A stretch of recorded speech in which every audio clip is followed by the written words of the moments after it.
This video explores connections between the Fourth Way teachings, the discoveries of 1950s brain surgeon Paul MacLean, modern scientific findings about the gut-brain axis, ancient Taoist wisdom, and the biblical story of Adam and Eve.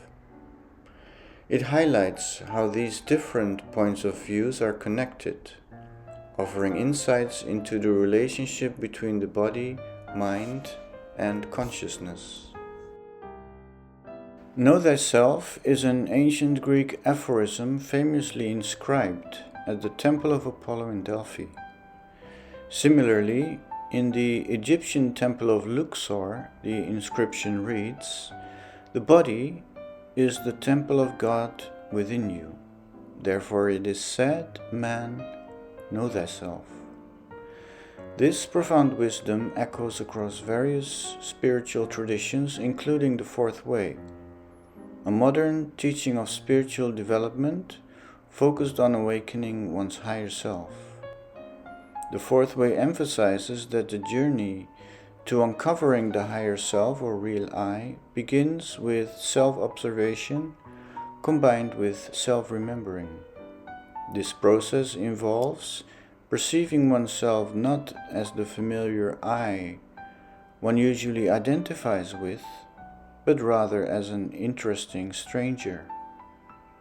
By doing so, one shifts one's sense of identity to the part of oneself that observes, while that which one observes becomes the vessel in which one resides, the interesting stranger one wants to get to know. The Fourth Way teaching states that man has 4 lower brains or centers, rather than one single brain. A crucial aspect of self-knowledge involves learning to observe these centers, which are named the instinctive, moving, intellectual, and emotional centers. They are part of the vessel in which one resides. The common deck of playing cards is an esoteric representation of the 4 lower centers, with its origin rooted in the tarot. Given that the instinctive and moving centers operate at the same speed and energy, they can also be considered as one, which is why George Gurdjieff, the originator of the Fourth Way, referred to man as a 3-brained being. While each of these centers is connected to the entire body, their centers of gravity differ. The instinctive and moving centers are focused in the abdomen, the emotional center is centered in the solar plexus, and the intellectual center is located in the head. In the 1950s, brain scientist Paul MacLean proposed a concept that echoes the Fourth Way teachings, suggesting that our skull contains not one brain but 3. One of these brains, which he called the lizard brain, is shared with animals and represents man's primal animal nature.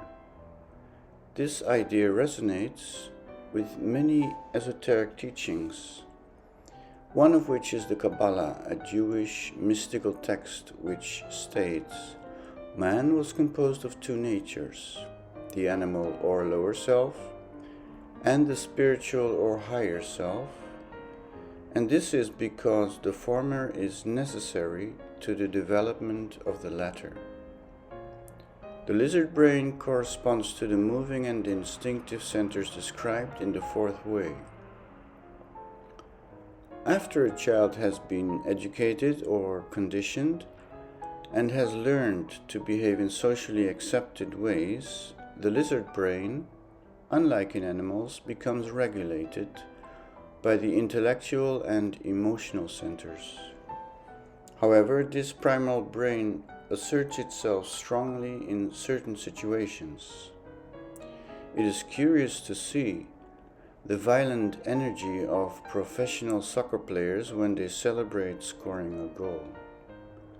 This brain is behind bullying, sexual and power harassment, and manifests during wars, when even peaceful individuals may become violent and cruel. When this brain takes control, it perceives others as threats, fueling discrimination and hostility. In the present age, this primal brain appears to be gaining greater influence over human beings for a variety of reasons. Gurdjieff suggested that wars are caused by planetary influences, pointing to forces beyond our immediate perception. On a more everyday level, the rise of social media has become a significant factor in shaping human emotions and actions. AI algorithms have discovered that content designed to evoke strong negative emotions such as fear or hate tends to keep a significant number of people glued to their phones or computer screens for longer periods. By manipulating emotional responses in human beings, the desired result can be attained, confirming Gurdjieff's assertion that man is a machine. As a result, these algorithms prioritize and amplify posts and videos that appeal to the lizard brain, the instinctive, reactive part of the human nature, over more positive and wholesome content, such as cooking videos, for example. By pushing certain buttons on the human machine, artificial intelligence are able to maximize revenue for tech companies at the cost of fostering fear, anger, and societal division. Historically, most cultures experience a golden age, a period when values rooted in the higher faculties of the emotional center, also referred to as the King of Hearts, are celebrated and upheld. These values prioritize harmony, creativity, and refinement, resulting in great achievements in the arts, science, and economy. In contrast, when a culture enters a period of decline, the instinctive brain, driven by survival instincts and base emotions, tends to dominate societal behavior and values. Over the past 15 years, modern science has recognized what is now referred to as the gut brain.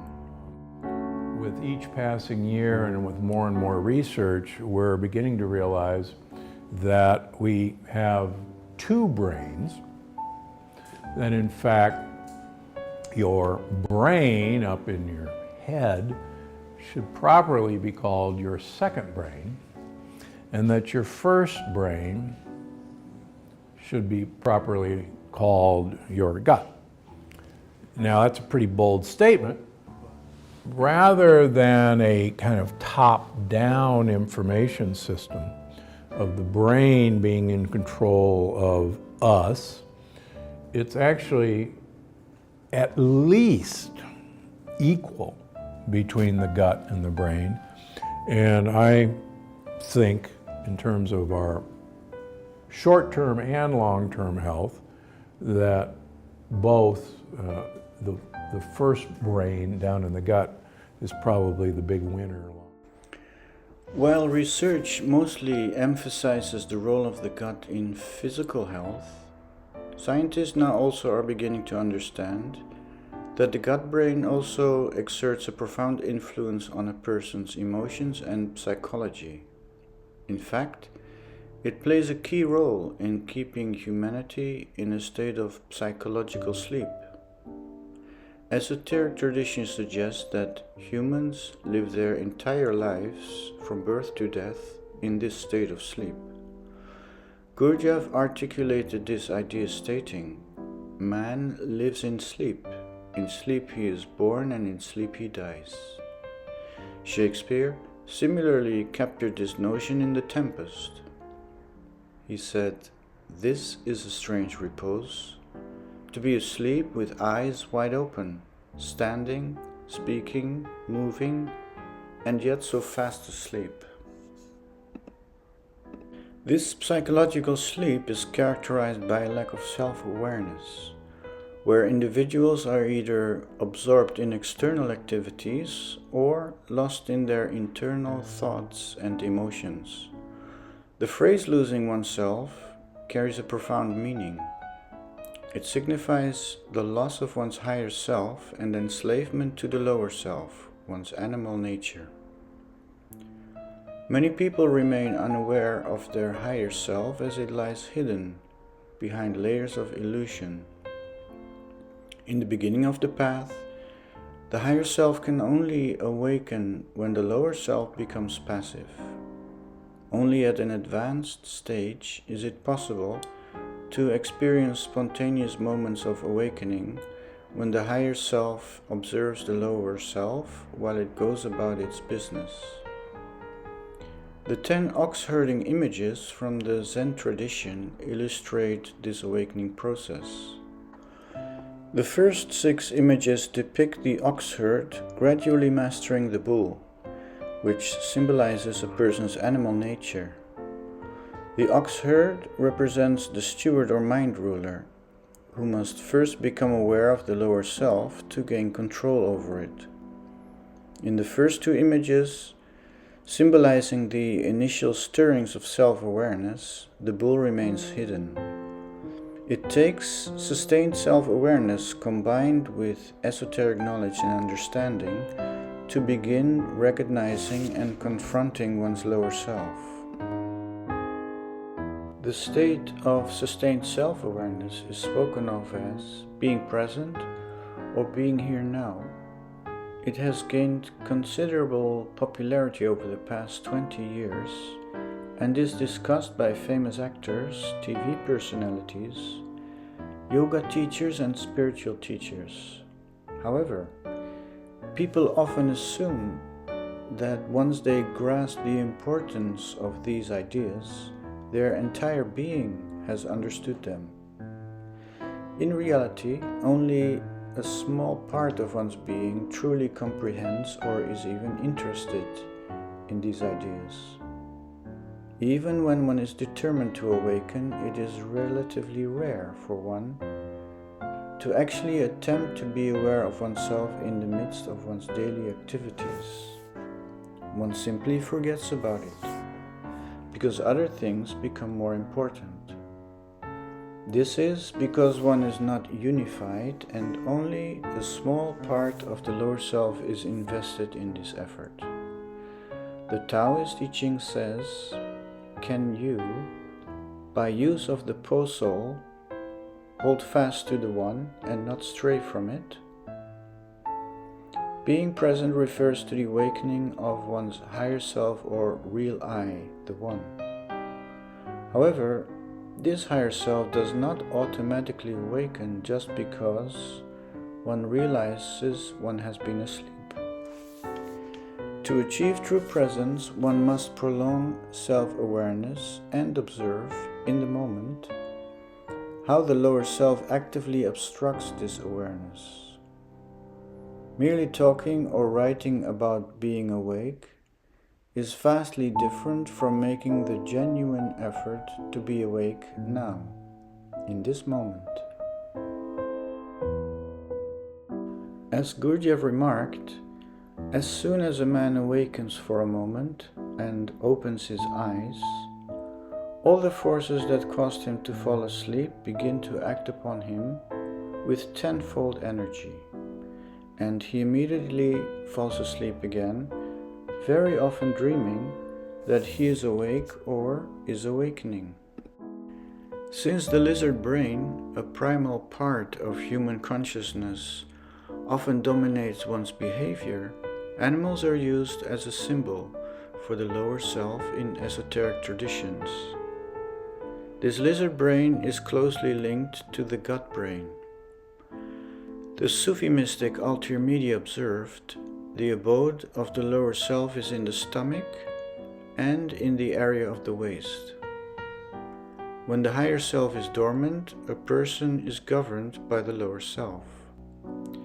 In Japan, anger is expressed with the phrase Hara ga Tatsu, which literally means my belly is rising. Similarly, a person of bad character is described as haragakuroi, meaning their belly is black. In symbolic imagery, the snake is often used to represent the lizard brain. Its elongated body can be taken to symbolize a continuous involuntary stream of thoughts. The fourth way teacher Rodney Collin describes this involuntary stream of thoughts as mental excretion, a continuous production of waste images, the byproduct of past perceptions which flow through the mind as a meaningless and unbroken stream of thoughts. This stream of imagination clouds the higher self, keeping it hidden. The snake's form, resembling the intestines, reinforces this association. An ancient Egyptian text says, "Get thee back, Apep, thou enemy of Ra, thou winding serpent in the form of an intestine." Interestingly, the brain and the small intestine share a striking resemblance in their structure. Verse 3 of the Tao Te Ching addresses the control of the lower self, stating, "In governing himself, the sage empties the mind and fills the belly." In Taoist symbolism, a person is likened to a country with the sage, representing the mind's ruler, acting as an emperor governing the citizens. These citizens symbolize the countless thoughts and emotions, each pursuing its own interests. In a state of psychological sleep, these inner forces are often dominated by the gut brain, which also influences one's overall state of mind and energy levels.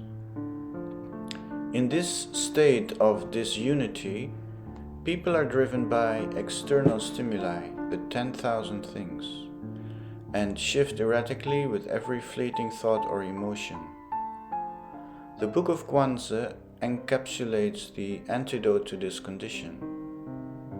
When you are at ease and immovable, you can maintain oneness and reject the 10,000 trivialities. The Fourth Way tradition offers a similar metaphor, likening a person to a large house filled with many servants. These servants represent the 10,000 thoughts and emotions, the many eyes that crowd the mind. Emptying the mind in this context means quieting these fragmented eyes, while filling the belly symbolizes ingesting a grain of elixir. This grain or pill represents the transformative medicine that liberates a person from the condition of psychological sleep, awakening the higher self and restoring inner unity. The Taoist sage Liu Yiming once said, "When one grain of spiritual elixir is swallowed into the belly, for the first time you realize that destiny does not depend on heaven." The elixir, also known as the golden elixir or golden pill, serves as a profound metaphor for self-awareness. By ceasing to heed the multitude of inner voices, and instead cultivating sustained self-awareness, the higher self is awakened. This awakening is symbolized by swallowing the golden pill, referred to by Gurdjieff as the sly man's pill. Similarly, Taoist master Zhang Boduan observed, "It is said of a grain of the gold elixir that a snake that swallows it is immediately transformed into a dragon, flying into the pure realm of Truyang." Ingesting the golden elixir represents a breath accompanied by self-awareness. When self-awareness is maintained, the snake-like intestines, symbolizing base instinctive energy, are metaphorically transformed into a dragon. The transformation of the inner snake into the dragon symbolizes the ascension of the lower self into the higher self. When the lower self becomes passive and ceases to obstruct self-awareness for a little while, the higher self is free to emerge. The higher self is often represented by the third eye located in the forehead and associated with young light or sunlight.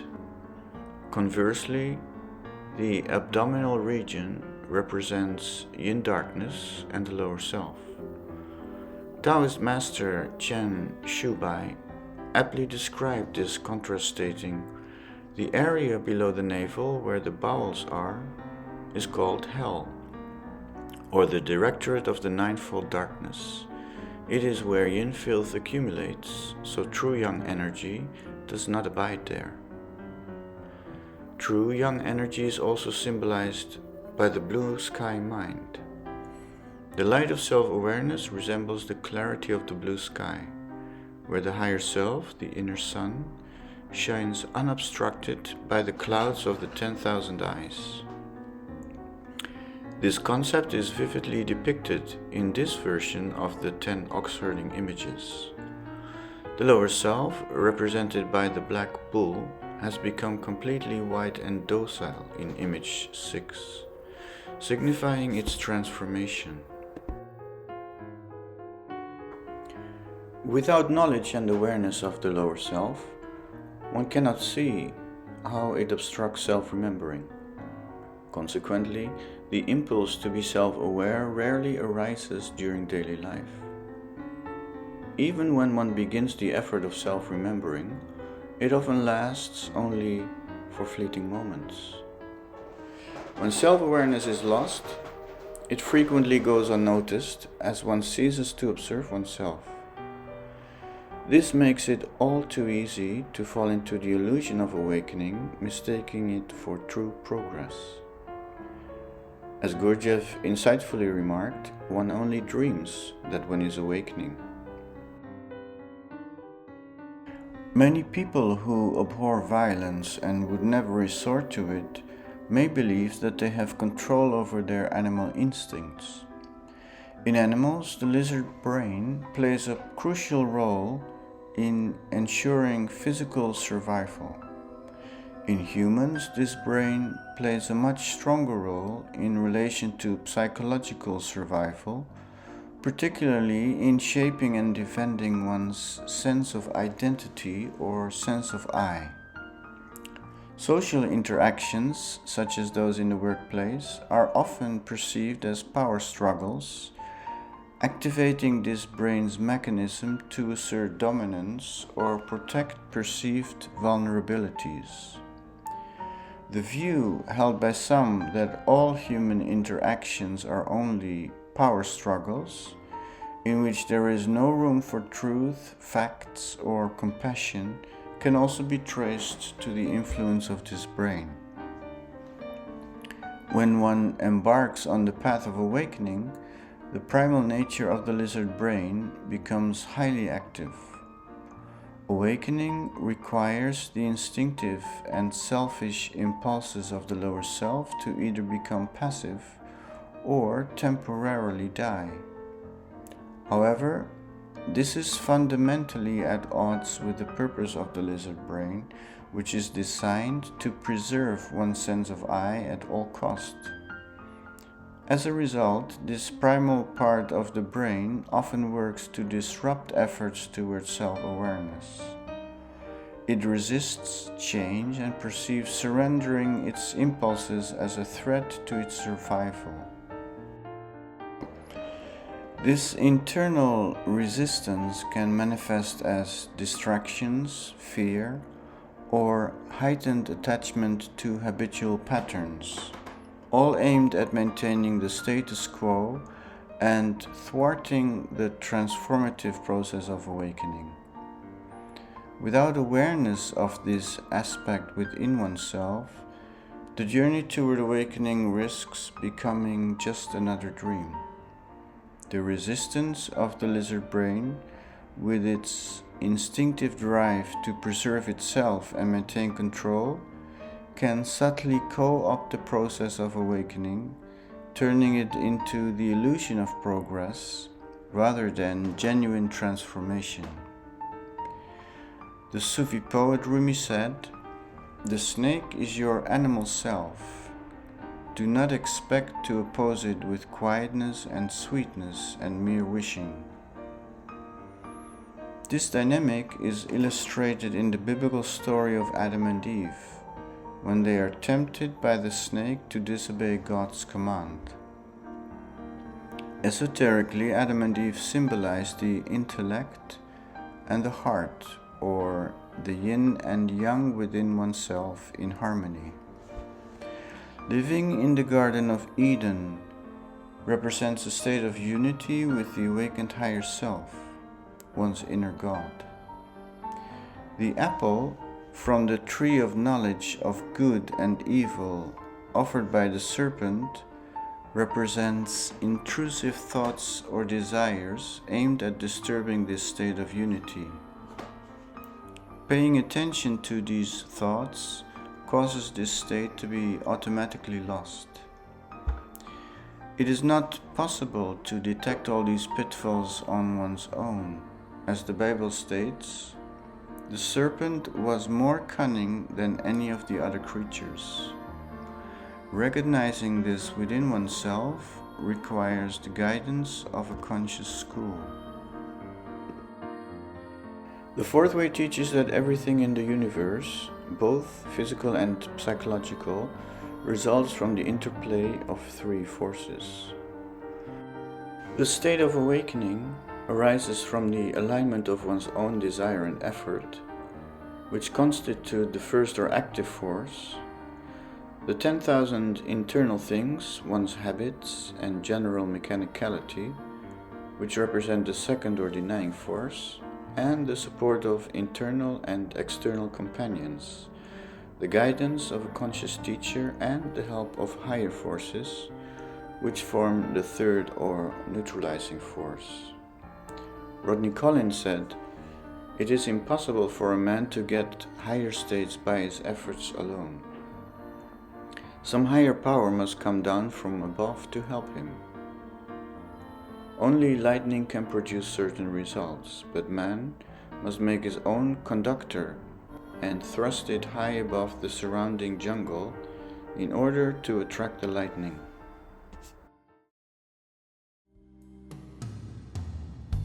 So high above the world tonight, the angels watch us sleeping,